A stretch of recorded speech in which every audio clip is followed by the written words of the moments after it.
The story began in the kind of place where crime whispers, not roars, a quiet grid of streets in Elgin, Illinois, nestled on the edge of Chicago's vast shadow. The kind of neighborhood where porches creak under rocking chairs and parents still trust the rhythm of dusk. But even in the safest corners of the map, darkness doesn't need permission to slip in. May 8, 1997. A Thursday bathed in spring light. The kind that dances on sidewalks and makes everything look cleaner than it really is.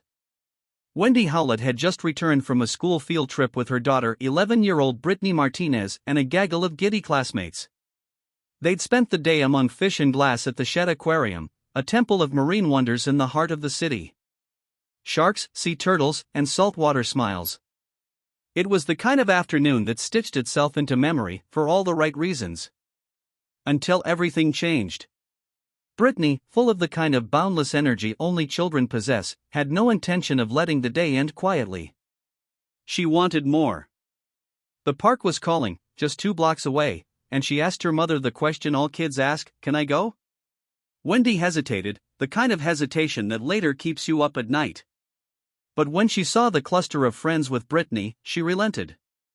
"Be back by 6, she said, unaware that time was already working against them. Before stepping out with her young son to visit her sister Pam, Wendy scribbled a note and handed a verbal message to a neighbor. If Britney came home early, she should either wait inside or head to Pam's house nearby. A simple plan. Safe. Predictable. But fate doesn't follow instructions. When Wendy returned home about 45 minutes later, the house was too quiet. No sign of Britney. At first, the silence didn't worry her. Kids lose track of time, after all. She made a quick dinner, anticipating her husband's return. But at 6:20 p.m., when Scott walked through the door, her world shifted. "Britney's still at the park," she told him casually, her mind already half at work. His reply cut through the evening calm like a cold gust. "What friends?" "They're all outside, but Britney's not with them." Panic doesn't always explode. Sometimes, it creeps in, quiet, calculated. Wendy dashed to the window. The other children were there, clustered like puzzled witnesses. She ran outside, heart pounding, and asked the only question that mattered. "Where's Britney?" The girls answered with an innocence that made it worse. "She went with Eddie. To Aunt Pam's. To find you." But Wendy was already back. She hadn't seen Britney. And Pam, when Wendy phoned her moments later, hadn't either. Just like that, the illusion of safety shattered. Scott took to the streets, a father in search mode, retracing every possible path between home and park, hoping for something, anything, to prove this was all just a misunderstanding. But there was no sign of Britney. Not in the park. Not on the sidewalks. Not even the whisper of a child's laughter in the wind. By 8 p.m., reality settled in like a storm cloud. Britney wasn't just missing, she had vanished. And the shadows were starting to stir. That's when the call to 911 was made. And just like that, Elgin's quiet became a crime scene. Patrol units from the local force responded with urgency. But from the very first sweep, something felt different. This wasn't a case of a child hiding in a closet or napping under a bed. When officers scoured the Martinez home, top to bottom, Britney wasn't there. Wendy described her daughter's outfit in detail: blue denim jeans, a soft blue t-shirt, bright yellow socks, and white sneakers. Her voice was steady, but behind it trembled a mother's intuition. She knew her child, and she knew this wasn't rebellion or a prank. Detectives fanned out through the neighborhood.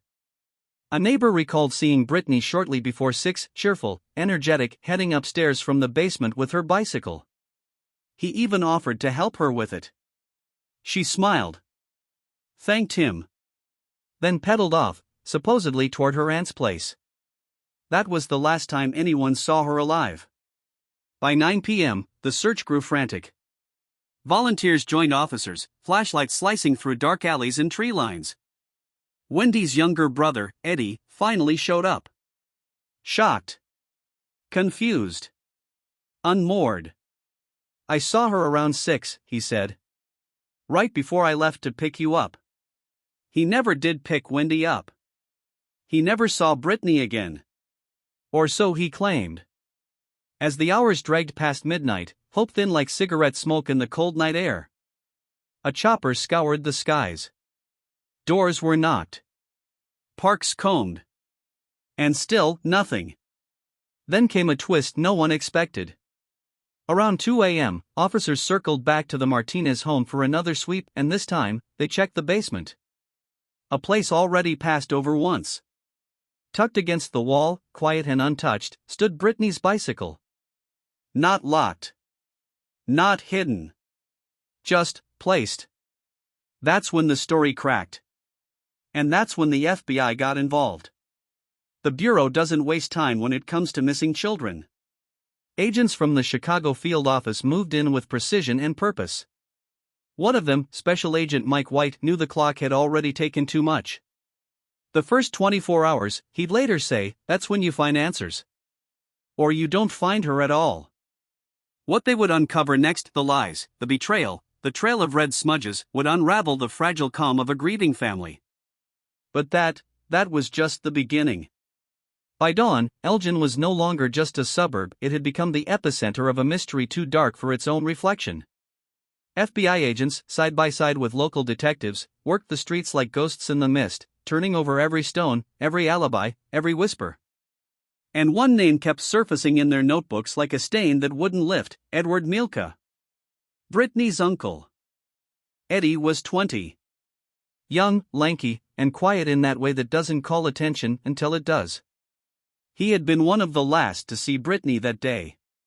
His timing, his movements, his story, they were full of shadows. At first, he spoke freely. Cooperative. Polite. He told the investigators he'd left around 6 p.m. to head to work.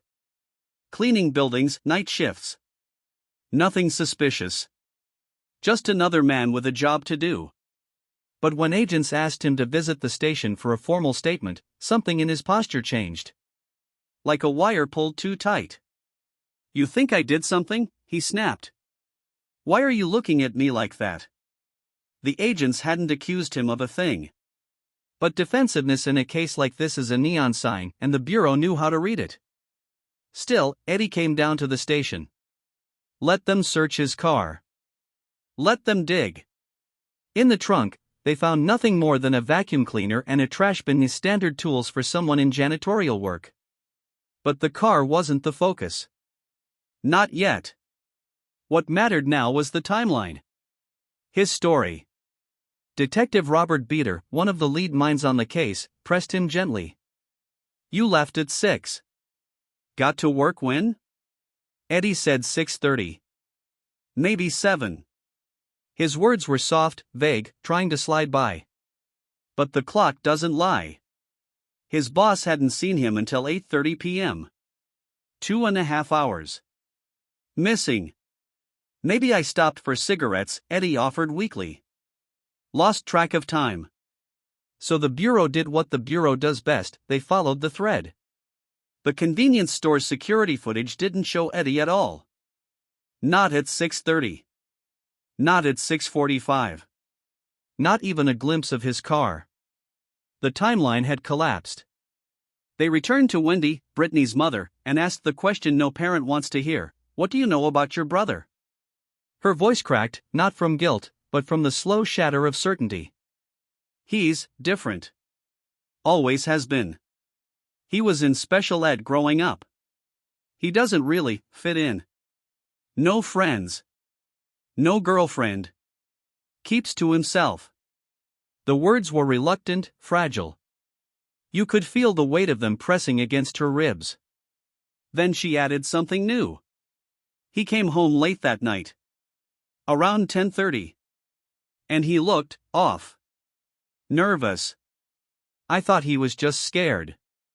Upset. We were all upset." The Bureau didn't miss a beat. They brought Eddie back in. This time, he didn't talk so much as unravel. He rubbed his head like he was trying to squeeze something out of it or stuff something back in. Then came the whisper. She was in Elgin, near Elgin. She was wet, cold. The room fell into a hush. Agents leaned in. Listened like priests in a confessional. Was she breathing? Someone asked. A pause. No. Was she bleeding? Another pause. No. Then Eddie opened his eyes, stared straight into the void, and murmured, "I know she's dead." Silence followed. Thick. Inevitable. When pressed, Eddie claimed it was a vision. A dream. He said he saw her in a gray car, with two men drinking beer. A dirt road. Farmland. A shallow creek. He spoke of them touching her, of the stillness, of the cold. It was surreal. Disturbing. "This isn't a psychic premonition," Agent White later said. "This is someone describing a memory." The FBI had heard stories like this before. Sometimes from killers. Sometimes from accomplices. But rarely from the innocent. Wendy was summoned back to the station. When she saw her brother, he was crying. "Eddie," she whispered, "what do you need to tell me?" His voice was sharp, desperate. "It wasn't me. They're trying to make me think I did something I didn't." And just like that, he shifted again. Backtracked. Said Britney might still be alive. That they had to keep looking. But the damage was done. No confession.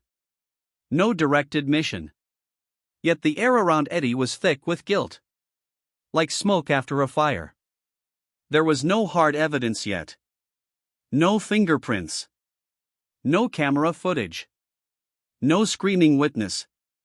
So they let him go. But the FBI was watching. And waiting.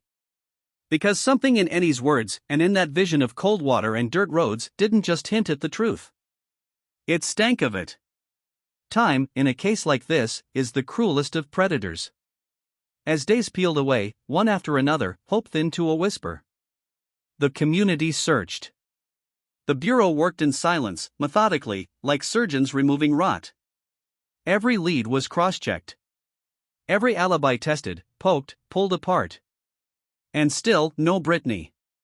Until May 17, 1997. 9 days after she vanished. It was a Saturday, clear skies overhead.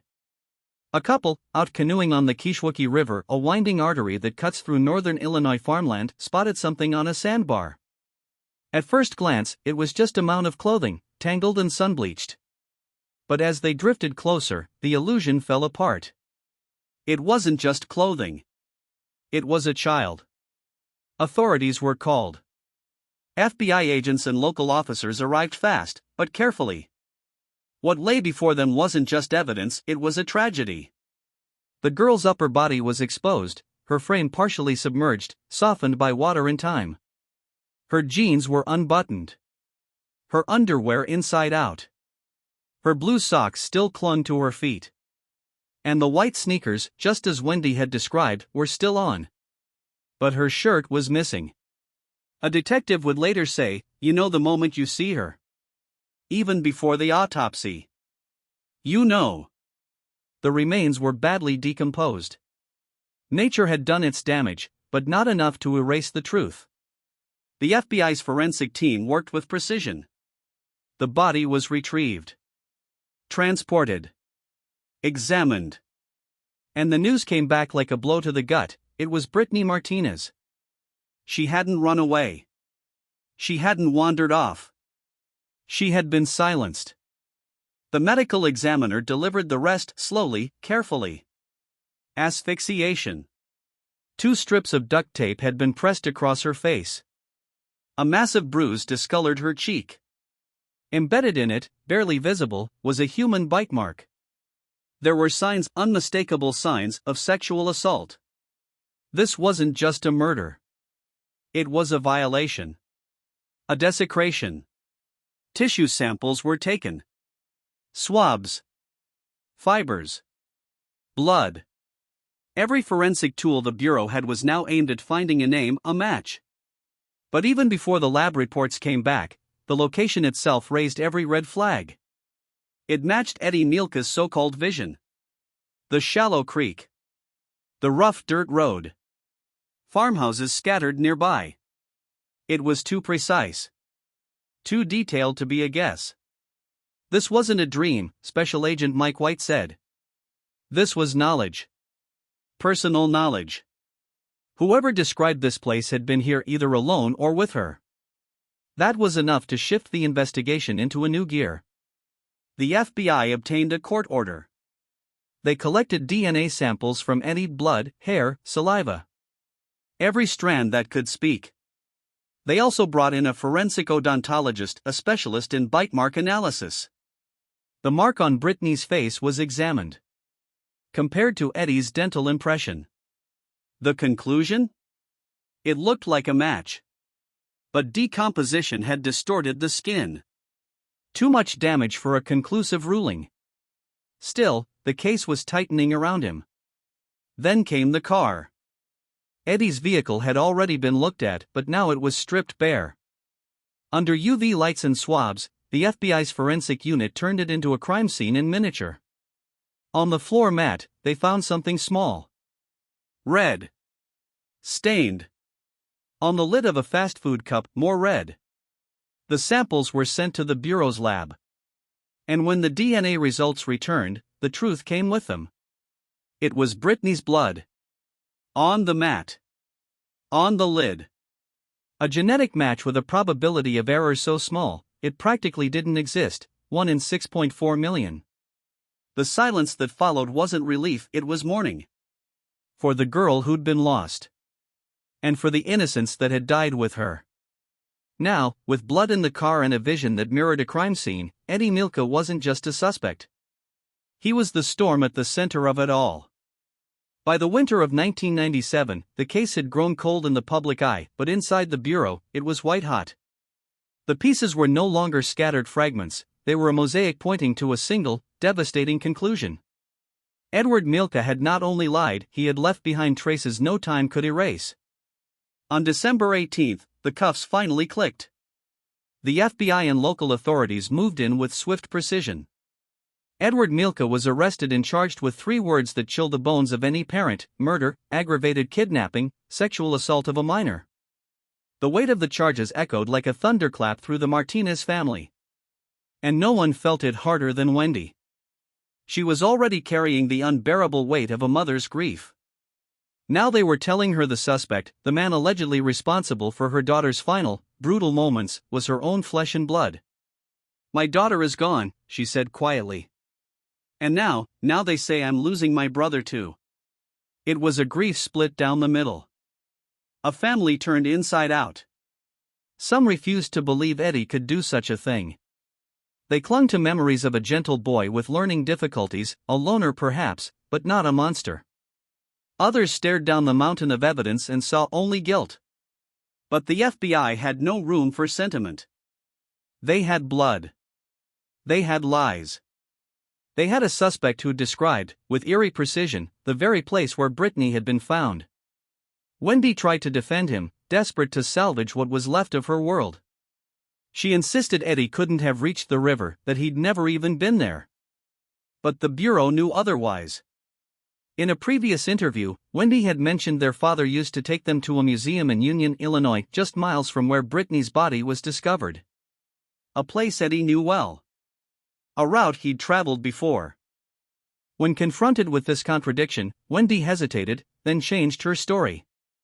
Backtracked. As if trying to rewind reality itself. But there are no rewinds in federal investigations. To us, that moment sealed it, one FBI agent later recalled. It wasn't just Eddie's actions. It was the unraveling around him. The arrest sent shockwaves through Elgin, not because a suspect had been named, but because of who he was. The predator wasn't a stranger lurking in the dark. He was family. Trusted. Familiar. Close. The Bureau understood this wasn't just about building a case. It was about navigating the wreckage of broken bloodlines. But as the snow fell quietly outside the precinct windows, one thing had become painfully clear. The most dangerous monsters don't always wear masks. Sometimes, they sit across from you at dinner. April 21, 2000. Nearly 3 years had passed since Britney Martinez vanished into that spring evening and reappeared in the cruel stillness of a riverbank. But justice doesn't move fast, not when it's building a case brick by brick, not when it's led by the Federal Bureau of Investigation. This wasn't just a trial. It was a reckoning. The courtroom was tight with tension. Reporters lined the benches. Family members avoided each other's eyes. On one side of the aisle sat a grieving mother, on the other, her brother, the man accused of extinguishing the light in her daughter's eyes. The prosecution came in with heavy guns, laying their case down like a surgeon placing scalpels. Their narrative was clean, brutal, and underscored by federal expertise. Eddie Milka, they said, was one of the last to see Britney alive. His alibi had collapsed under scrutiny. His statements were erratic, shifting, full of strange imagery that uncannily matched the real crime scene. And in the end, his car, his own vehicle, gave him away. They brought in the Bureau's forensic specialists, crisp and clinical in their testimony. Blood evidence. DNA matches.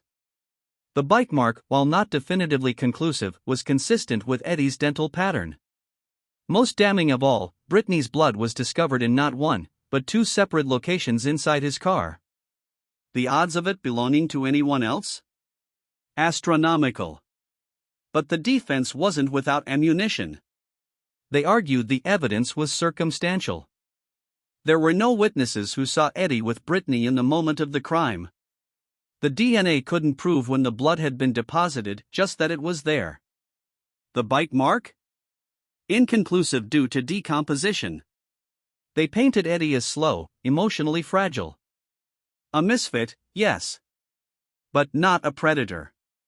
The trial stretched for weeks, each day a new incision in the wound.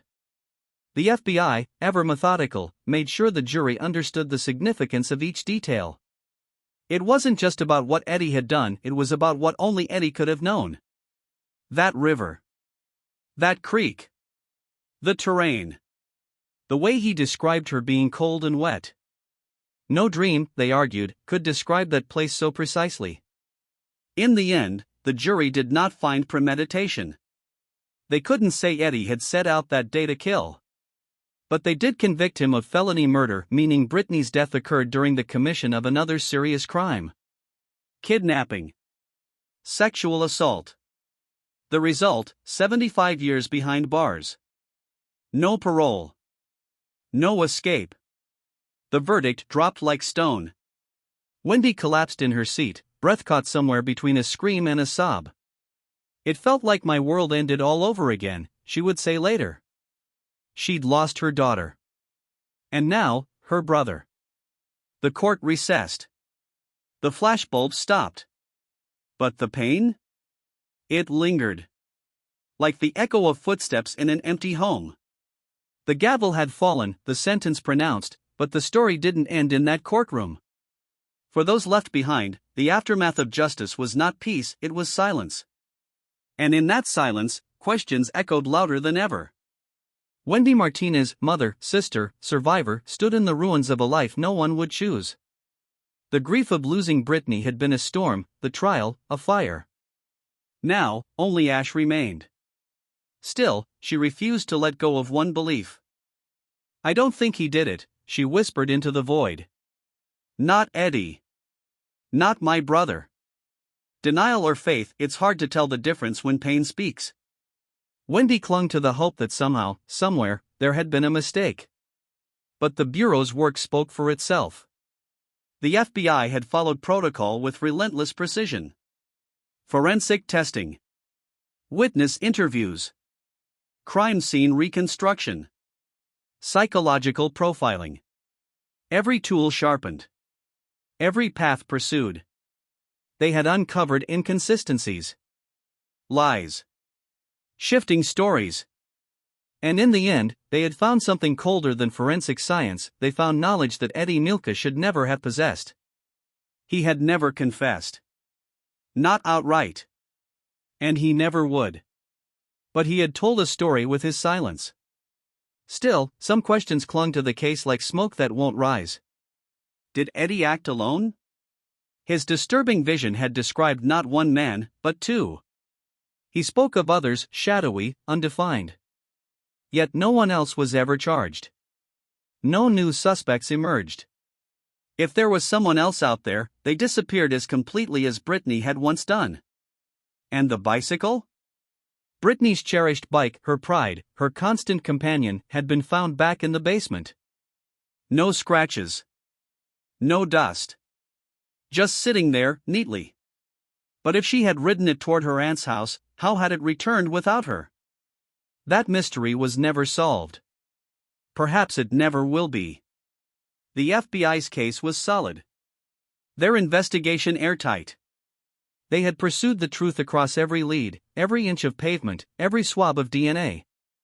And though some threads frayed at the ends, the core was unbreakable. Edward Milka remains behind bars, serving his 75-year sentence in the deep folds of the justice system. No parole. No second chances. As for Britney, her name lives on in reports, in memory, in the eyes of a community forever changed. She was 11. She loved aquariums, spring evenings, and the sound of laughter. She should have had a future. But monsters don't always come from the outside. Sometimes, they sit at your table. Sometimes, they know where you live. And sometimes, it takes the eyes of the FBI, sharp, methodical, unwavering, to see what no one else wants to believe. The town of Elgin moved on. But Wendy? She wakes up in a world that no longer makes sense. I lost my daughter, she says, her voice almost gone. I lost my brother. I lost everything. And somewhere, between memory and silence, Britney's story still breathes, a case closed, but a wound forever open.